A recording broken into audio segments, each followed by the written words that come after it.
Buenas tardes, ¿qué tal? ¿Cómo andan? Bueno, gracias por su participación en estos ciclos de entrevistas. Hoy tenemos la entrevista sobre el régimen patrimonial del matrimonio y las uniones convivenciales al doctor Gabriel David, presentada por el doctor Ezequiel Cook, que es el director de la revista de Derecho de la Niñez, Familia y Violencia de Género de Microjuris. Les cuento un poco el currículum de Gabriel. Es juez de familia de segunda nominación, especialista en Derecho de Familia, docente de grado y posgrado y licenciado en Comunicación Social. Estamos en Facebook Live también transmitiendo, así que un saludo a los que nos ven en esa plataforma. Bueno, y como ya saben, al final le damos un espacio de preguntas, si quieren realizarlas, puede ser mediante el chat, o si alguien la quiere hablar, con el que me avise y le habilito el audio. Voy a darle audio a Ezequiel. Ese te puse para habilitar el audio. Hola, Fede, ¿cómo andás? Hola, ¿Qué tal, Gabriel, ¿cómo estás Ezequiel? vos? Ahí le habilito a Gabriel.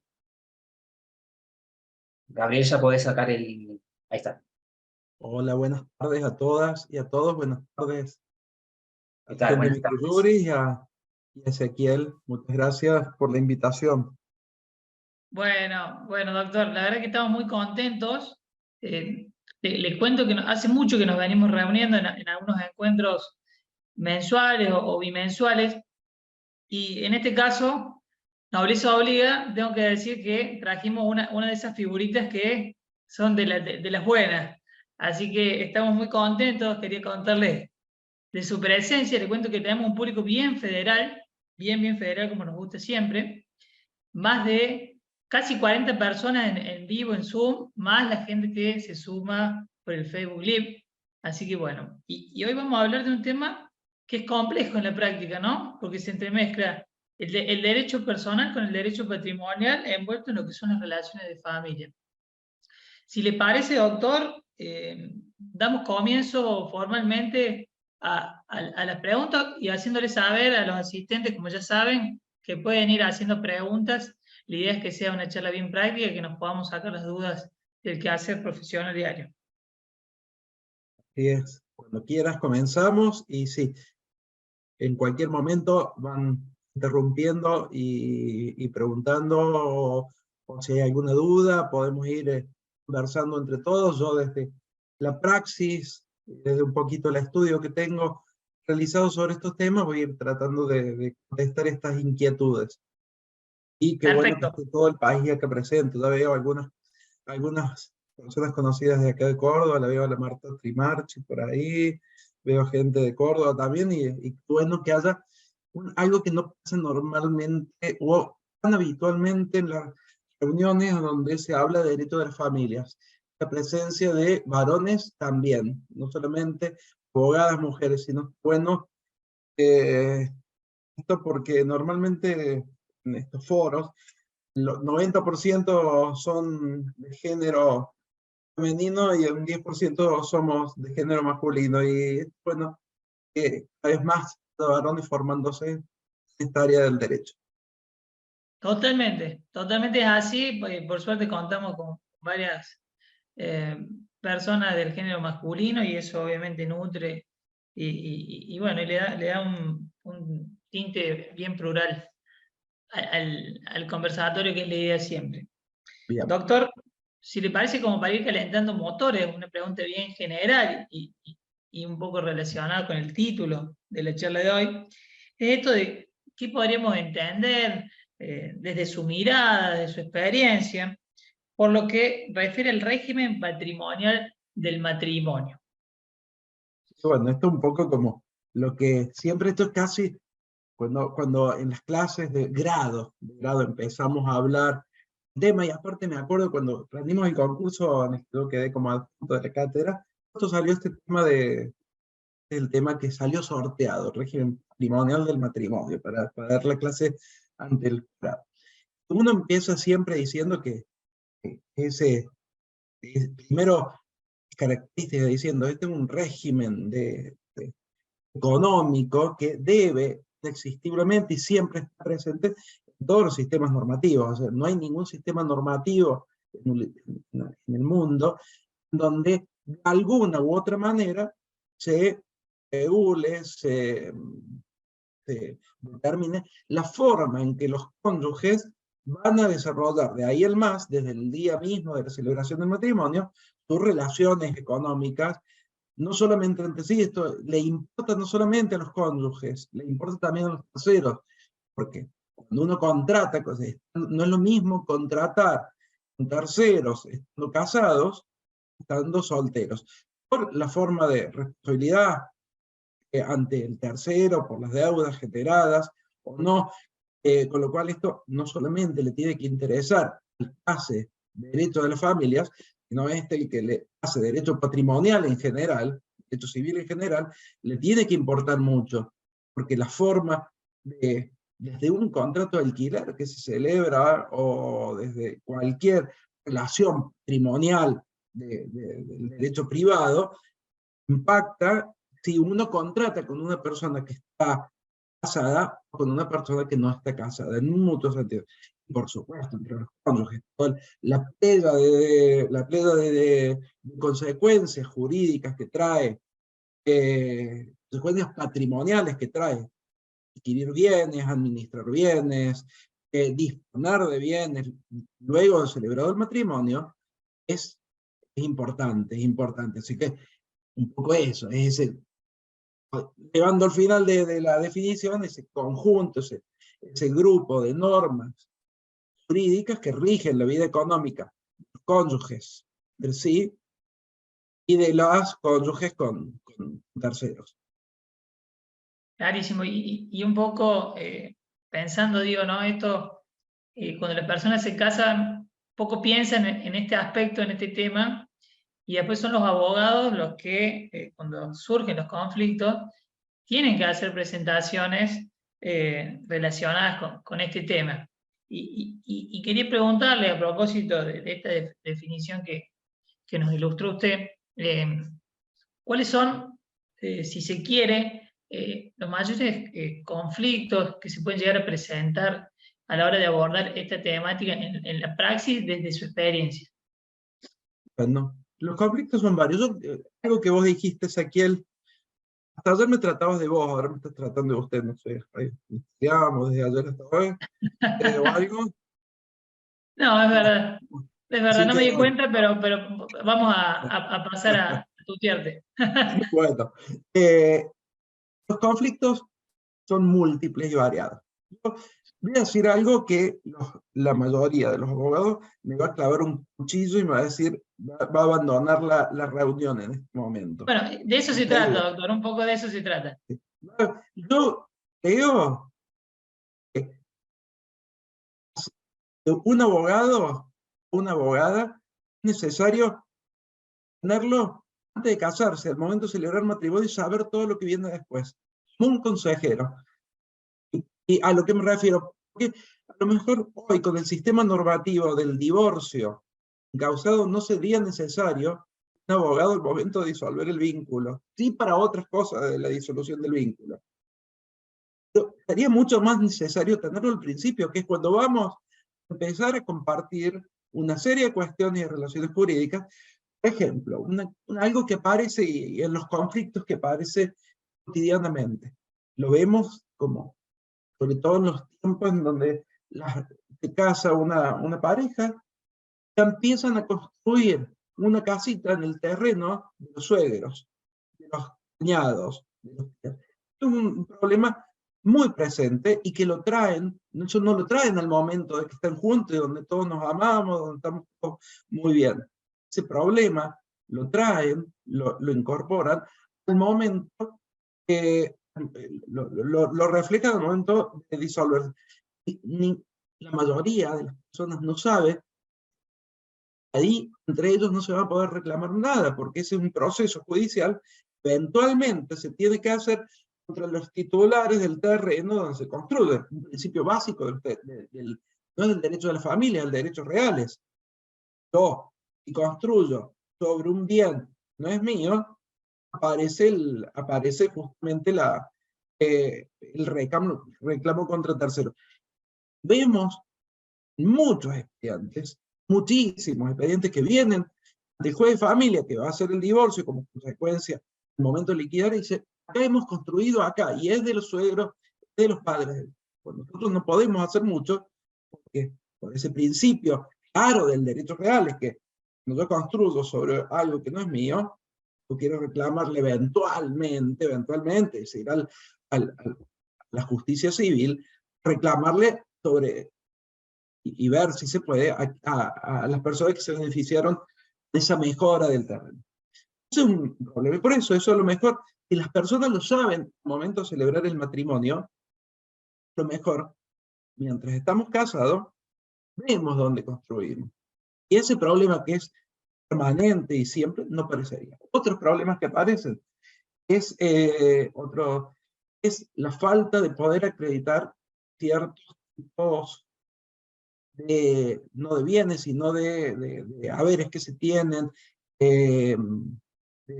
las titularidades de ciertos bienes. ¿Qué ha pasado en ese periodo en donde las personas han ido estando todavía juntos, han ido sabiendo ya el ineludible fin, han ido desprendiéndose de ciertos bienes, con una serie de actos a veces simulados, o actos que podrían entrar dentro del concepto, dentro de la mirada de lo que es el fraude de los acreedores, que acá no sería un fraude de los acreedores, pero entraría un poquito de costado hacia allí, cuando empieza a desprenderse y dice, yo me voy a divorciar, esto que no digo que son a lo mejor bienes muebles, moneda que tenemos guardada en determinados bancos, se empiezan a desprender de eso ante la posibilidad del fin de la relación. Entonces, la acreditación de eso también suele ser un tema acuciante. Otro tema no se relaciona eminentemente con régimen patrimonial, pero sí está inserto dentro de él, el tema de la vivienda familiar, cuando el único bien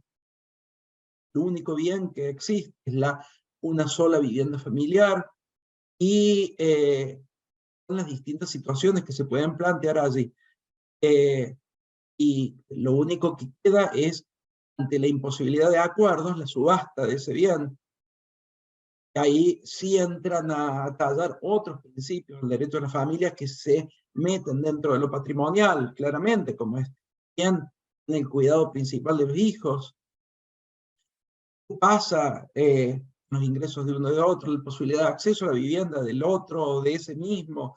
Entonces, eso también es un tema que nos obliga a mirar más allá del título tercero dentro de este libro segundo, el libro del título del régimen patrimonial del matrimonio, y nos obliga a una apertura mucho más grande. Otra cuestión que por ahí me parece que aparece siempre, este es un muletillo que yo tengo para las audiencias cuando trabajamos, de evitar el proceso judicial de división de bienes, no porque no querramos trabajar, sino porque creemos que la autocomposición de las relaciones familiares es la mejor forma, en materia patrimonial mucho más todavía, porque hay una plena autonomía en ese ámbito. Mostrarles primero, todo lo que se pierde con un proceso judicial de este tipo. Cuando hay veces cuando tenemos un cónyuge escondido bienes, cuando hay dificultad de determinar la naturaleza del bien, es distinto. Pero por ahí cuando uno ve la audiencia las razones de la extinción del vínculo, esas discrepancias, lo que llegó al final del vínculo, que muchas veces no es agradable, mejor han sido infidelidades, maltratos, diferencias de cualquier tipo, llevan a que las personas quieran, así como ya no tenemos el divorcio causado, tenemos otros ámbitos de discusión en donde se mete de lleno este horror de la pelea, este horror de la discusión sin sentido, sin sentido. Y así, si nosotros abrimos un proceso judicial, van a tener que pagar las tasas de justicia sobre el valor de los bienes, al menos en la provincia de Córdoba. Vamos a tener que sortear peritos que también llevan su porcentaje. Eventualmente, si no llegamos a hacer lotes de bienes para formar dos lotes de similares valores, vamos a tener que subastar, con lo que disminuye al final la distribución, el valor de los bienes al momento de la distribución. Mostrarle a las personas, yo, la muletilla que tengo de decirle, todo el mundo, creo esto, va a un proceso judicial por este tipo, el momento de repartirse los viernes, perdido, por más que a uno se le asignen todos. Algo va a creer que ha perdido. Entonces, es trabajar, creo que desde, obviamente, respetando los derechos de su cliente, trabajar desde los estudios jurídicos, de los que hacen familia, decirle, mirá, acá, lo que antes se compartía por dos, hay que ver cómo hacemos para dar mitad y mitad aproximada a cada uno. Nunca va a ser exactamente igual, porque ni siquiera que los únicos bienes que tuviéramos fuera el departamento A y B del mismo piso, del mismo tamaño, de un mismo edificio, a lo mejor en ese caso a uno le gusta más uno que otro porque tiene el pared pintado de un color y el otro de otro. Entonces, pero mostrarles que todos vamos a tener al principio la sensación de que hemos perdido un poco y tratar de desvirtuar esa sensación. No significa desatender los requerimientos de cada uno de los clientes que vayan a la consulta jurídica, sino mostrarles cómo esto siempre va a ser mucho más sano para el grupo familiar, mucho más sano para los hijos, porque también muchas veces se piensan, no se piensa en los hijos. No se piensa en los hijos al momento de vivir, porque nosotros nos peleamos tanto, ni siquiera como una posible herencia va a aparecer ese bien a favor de los hijos.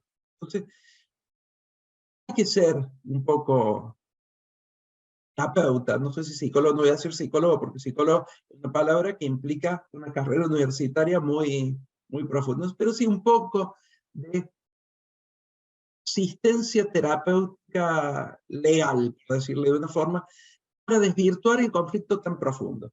Cuando eso se logra, la mayoría de los casos llegan a buen puerto y se lo pueden hacer de manera bastante armónica. La verdad que clarísima todas estas pautas, doctor, que nos estás dando, que nos estás ilustrando. Te cuento algo anecdótico, que capaz te puede interesar como no.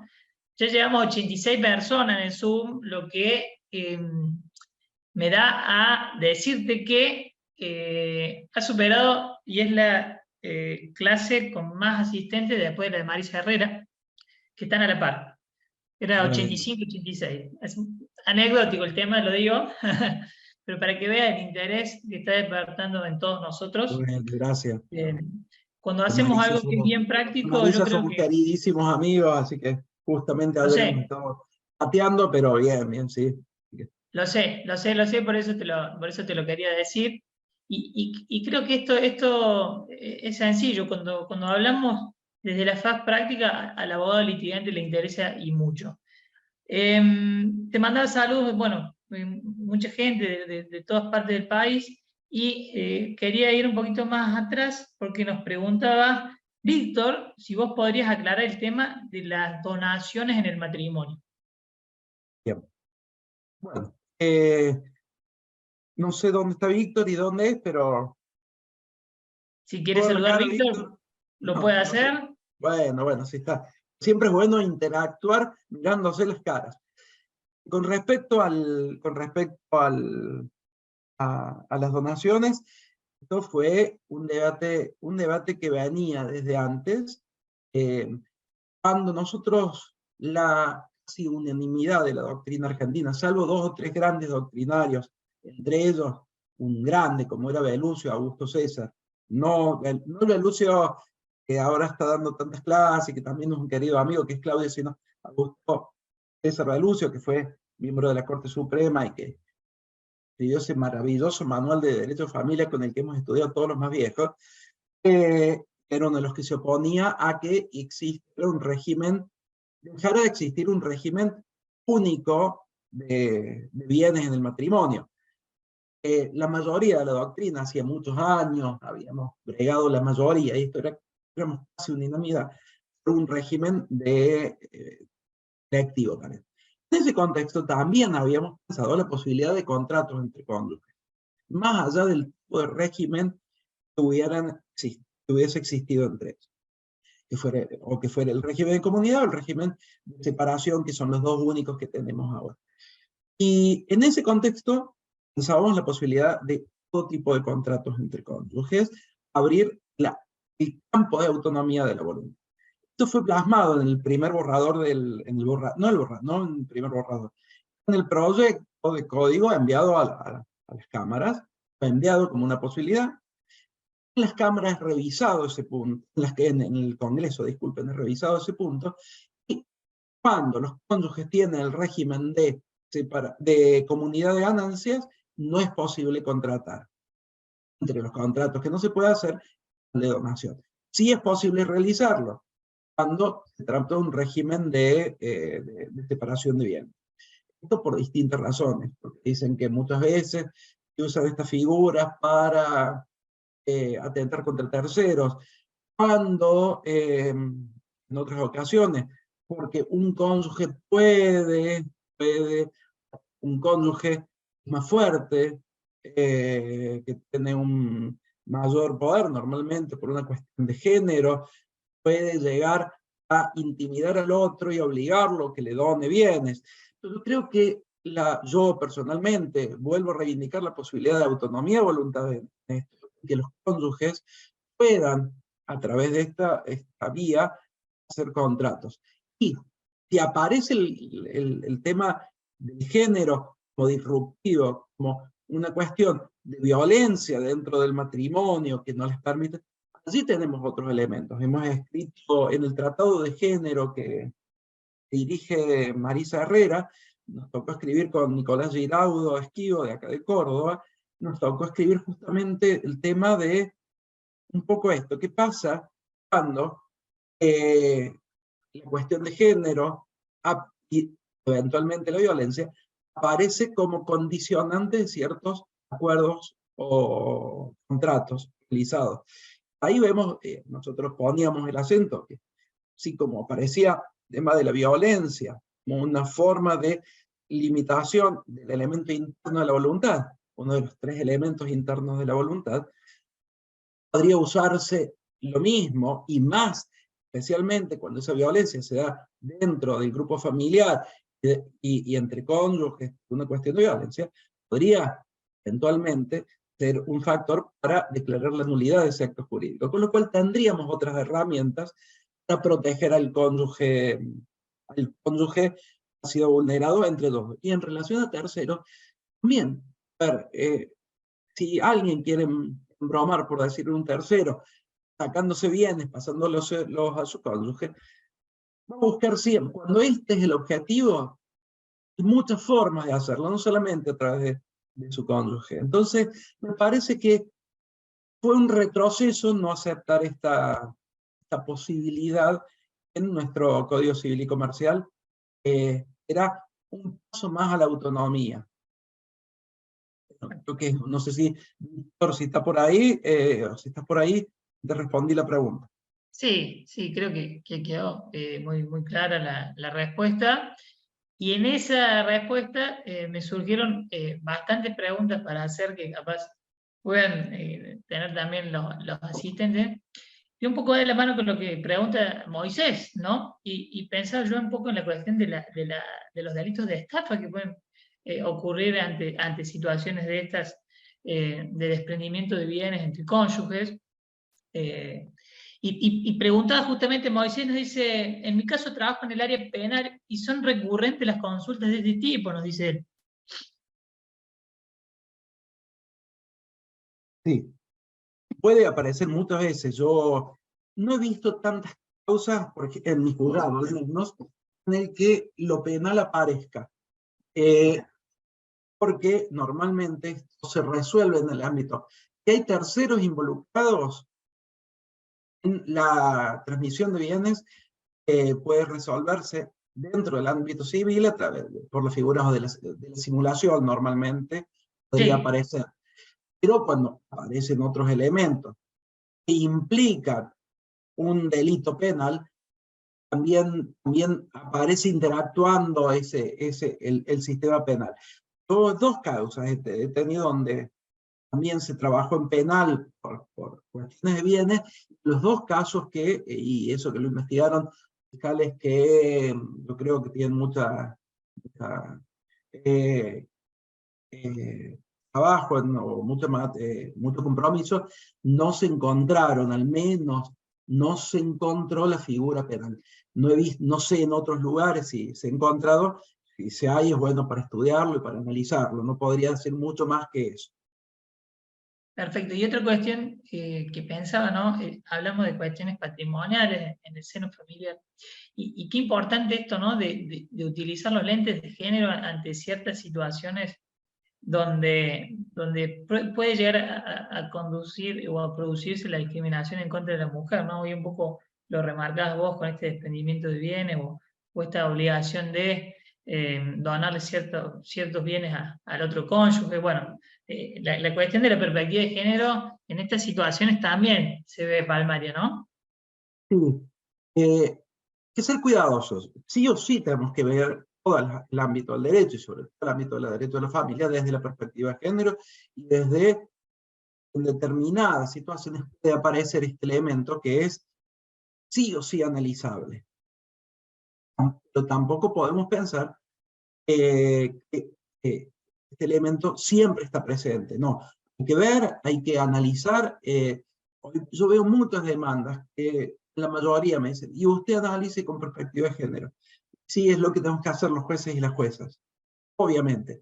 Pero me parece que a veces se está queriendo introducir ese elemento como un elemento de choque, porque o no hay pruebas, o se quiere una cosa que en realidad es muy difícil, dentro de las normas o dentro del reglo del reglo de las distintas normas del sistema legal argentino. Entonces, hay que ver en el caso concreto, si existió esa situación en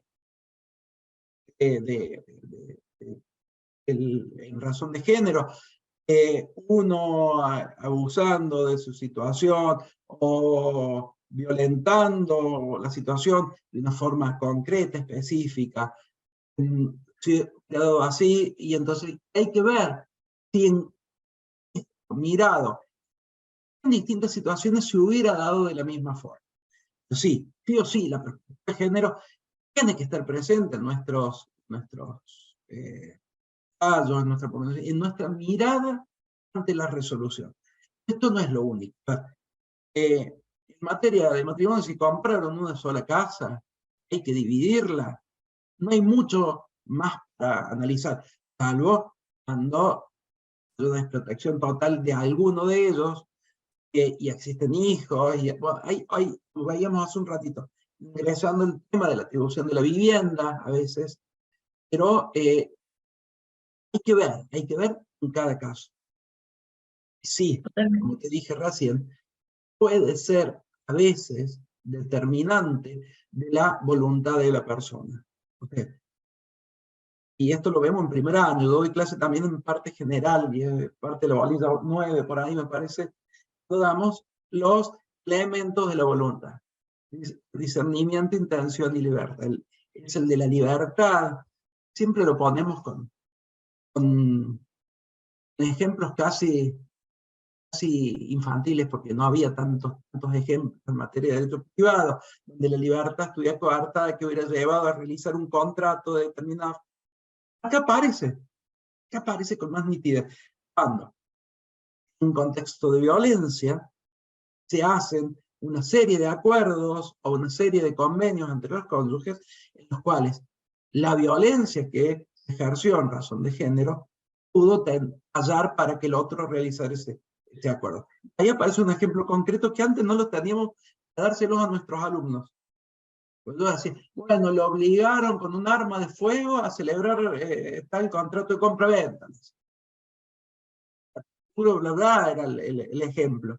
Acá empiezan a aparecer, fíjense cómo empezar a mirar, porque no es que antes no existieran estas cosas. Antes existían, pero no las notábamos tanto. Ahora sí. Totalmente, totalmente. Y esto un poco, ¿no? Pensar y repensar el derecho y evolucionar, ¿no? Y hasta deconstruirnos un poco. Le cuento, o te cuento, mejor dicho, Gabriel, que ya superamos las 90 personas. Bueno, A los fanáticos para tirar huevo. Exactamente, a los fanáticos del rating ya superamos las 90 personas y estamos, bueno, ya cumpliendo la mitad de la entrevista. Nos encantaría que sean muchas más horas, pero bueno, cumplimos con este deber de una hora, como siempre hacemos. A las 7 tengo teatro, así que no quiero Te he visto por las redes con el teatro y me parece buenísimo. Te quería Esa hacer es una cita, a mí no la puedo suspender por nada. Me parece muy bien. No se puede suspender. No se puede suspender, y lo bien que haces. Tenía la última pregunta para hacerte de matrimonio, y ya pasábamos a la cuestión de uniones convivenciales. No estaría encontrando la pregunta. A ver, dame un segundito. Dice,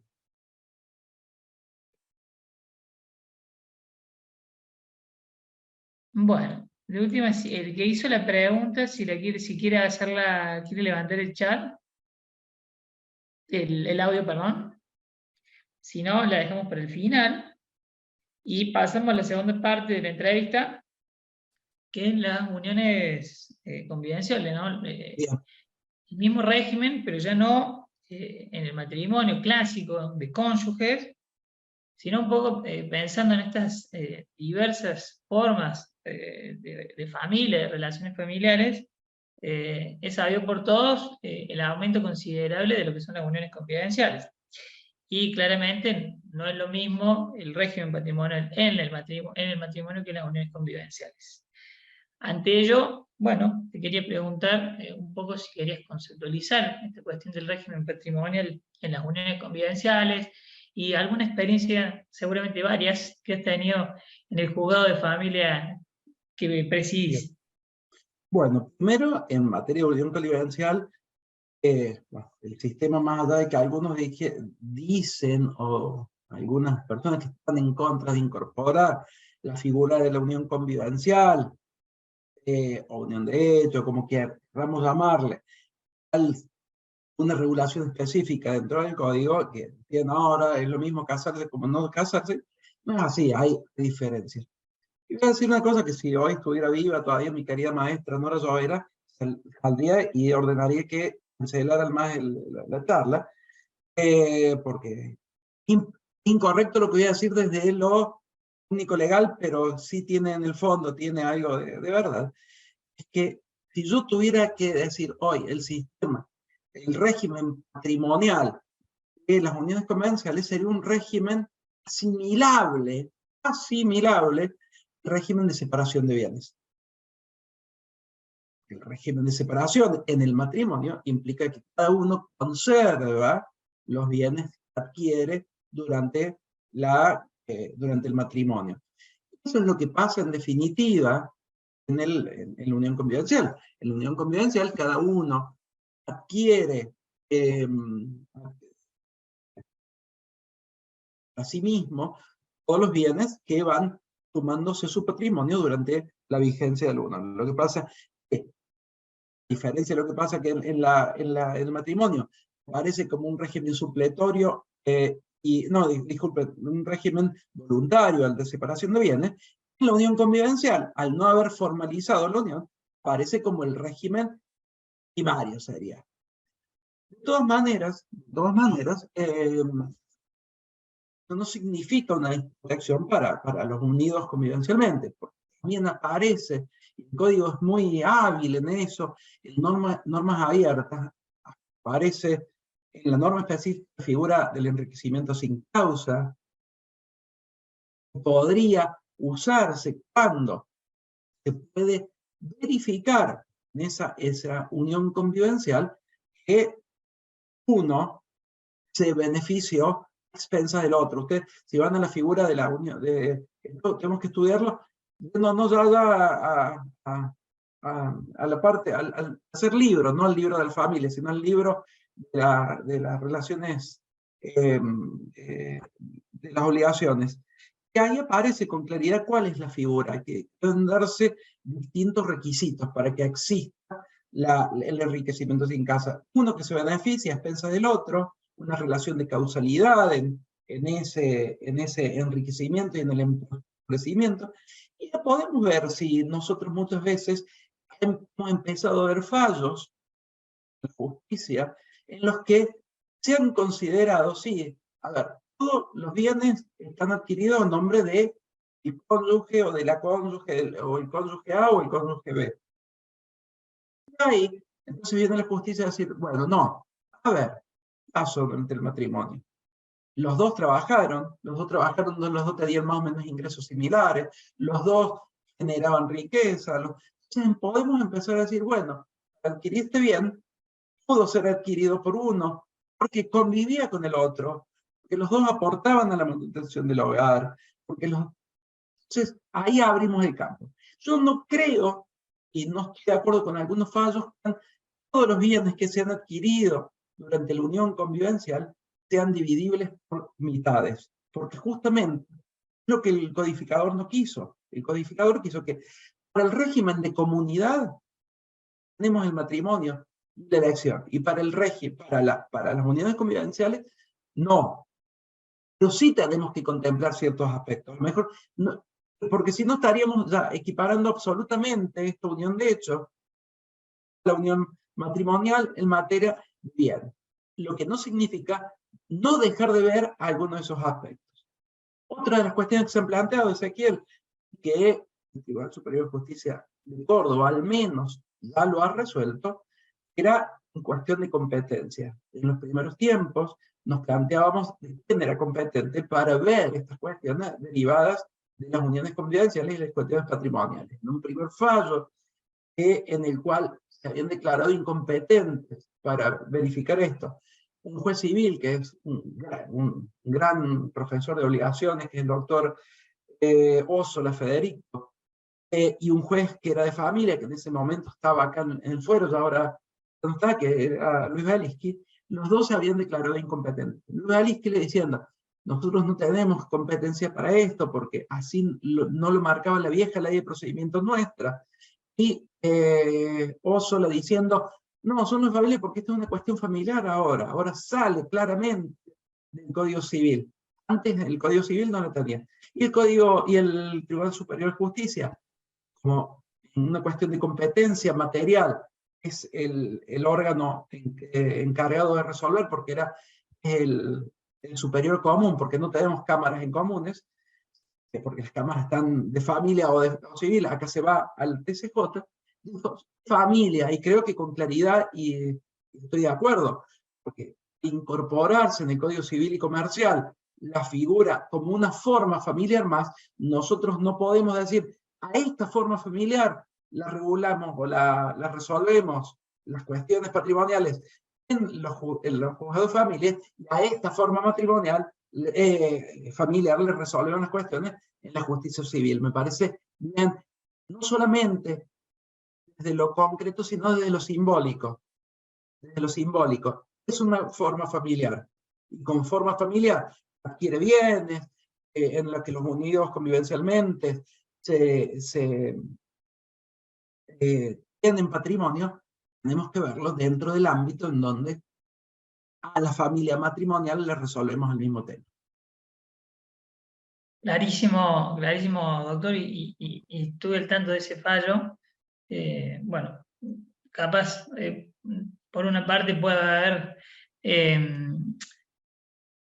arreglado o solucionado la cuestión esa o no. Hay que ir viendo con el paso del tiempo si se mantiene esa postura, si es competente el juzgado de familia o se cambia de parecer, ¿no? Nosotros seguimos ahora, la veo a la querida Mari Picotto ahí, hola Mari. Hola. Creo que al principio yo a lo mejor hubiera, y no estoy criticando a mi colega de familia, porque yo creo que también al principio, si me hubiera llegado el mismo caso que él, también hubiera dicho no soy competente porque ahí no lo éramos. Ahí no lo éramos. Tuvimos que aceitar los cambios normativos, no solamente en relación a conocer el fondo de la cuestión, sino también a entender las formas de ejercicio de ese nuevo derecho, nos lleva a todos. Y sabemos que los que estamos en la justicia siempre por ahí nos queremos desprender de algunas cosas, y es así muchas veces. Y bueno, pero yo creo que Sí. el primer decreto hubiera sido igual que el de Luis Valiski. Creo que no lo estoy criticando, sino que era ese momento, 2015, principio de 2016. Yo creo que hoy ya todos aceptamos los jueces de familia de Córdoba, al menos, en donde tenemos la competencia dividida, sin ningún tipo de cuestionamiento. Yo ya no lo cuestionaría y hoy, mirándolo a 8 años casi, ya no, sino a 8 años, ya sé claramente cuál es la mirada que hay que tener en materia de competencia. Totalmente. Doctor, le quedan 2 preguntas más. Me adelanto para agradecerle esta masterclass que nos has dado en menos de 1 hora. Hay, y seguramente muchas preguntas de cada uno de los asistentes, de los más de 90 personas que nos aguantaron casi 1 hora.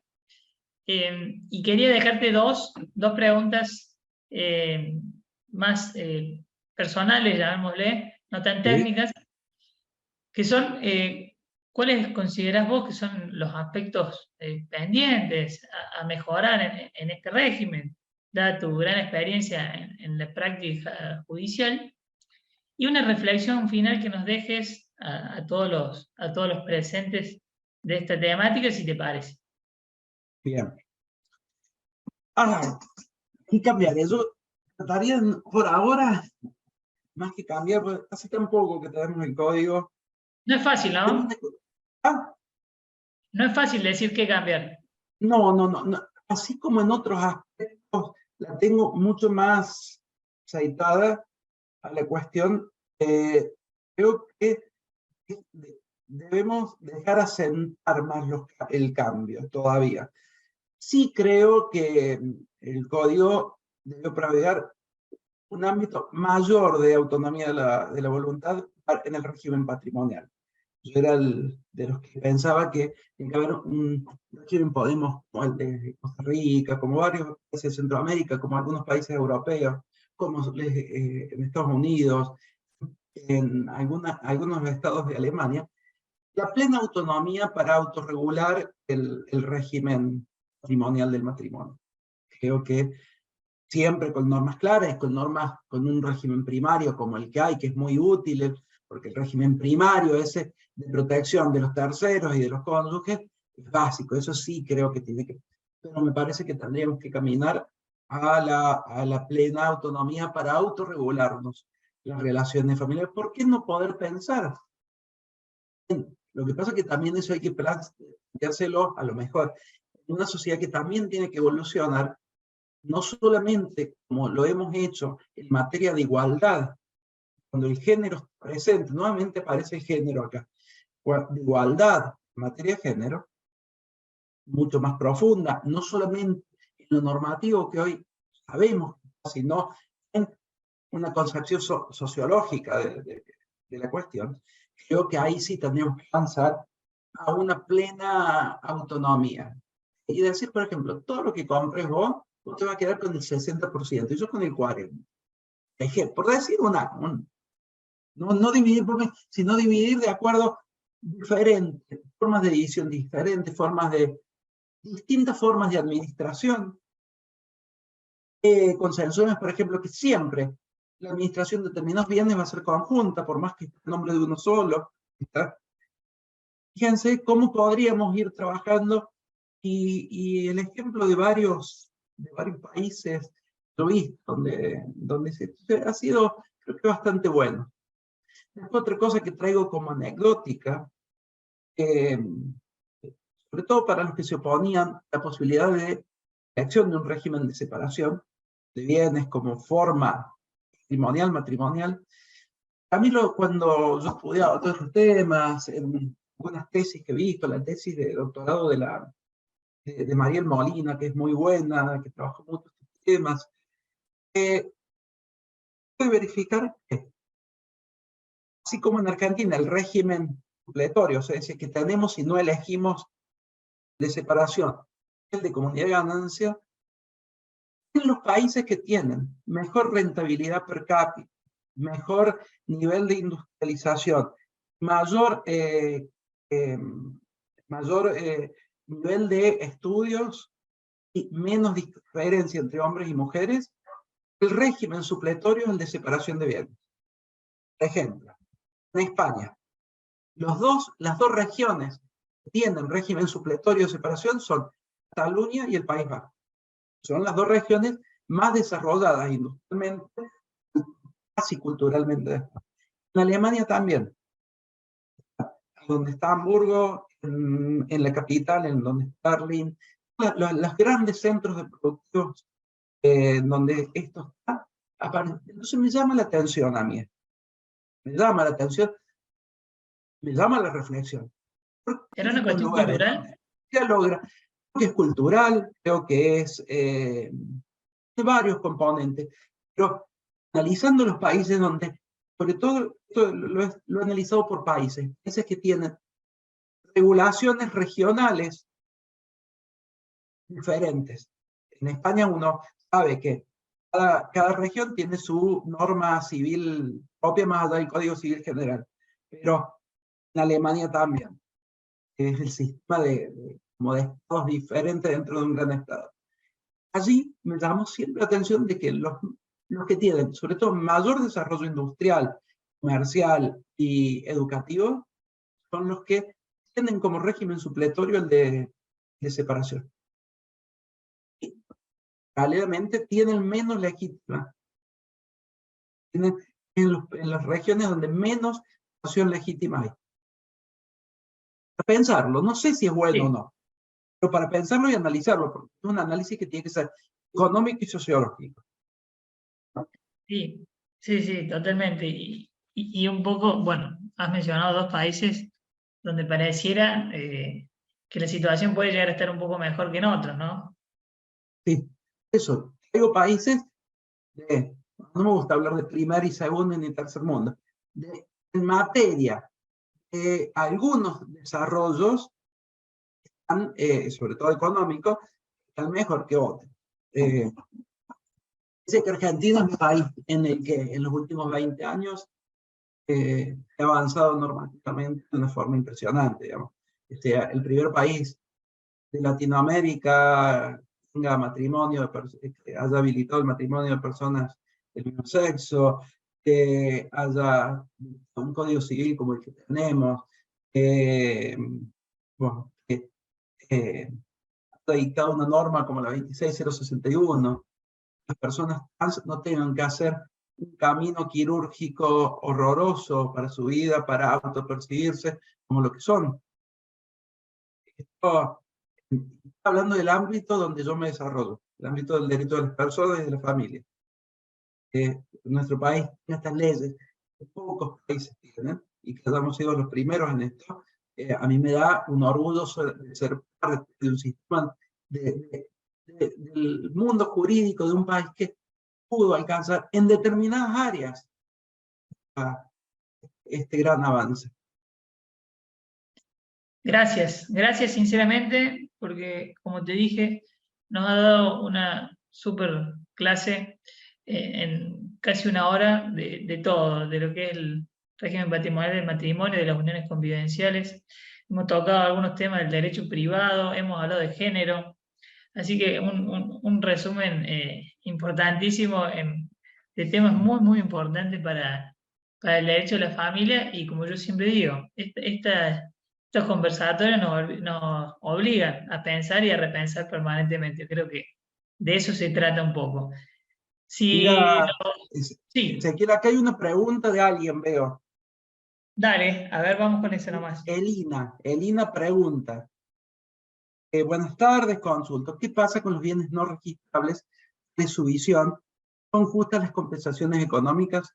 Son dos temas bien distintos, pero Sí, bueno, en relación a los bienes registrables, el gran problema que aparece con los bienes registrables, bienes no registrables, disculpa, no solamente en el ámbito del derecho matrimonial, sino en el ámbito del derecho patrimonial en general, su dificultad de localización y de determinación de la titularidad. A veces, yo siempre les pongo a mis alumnos de grado el ejemplo. Les digo, lo mejor es que matrimonio compro una casita que sale $25.000, a la vez se compró un cuadro de Picasso que sale $50 millones. Y lo tenemos, no sabemos dónde está. No sabemos.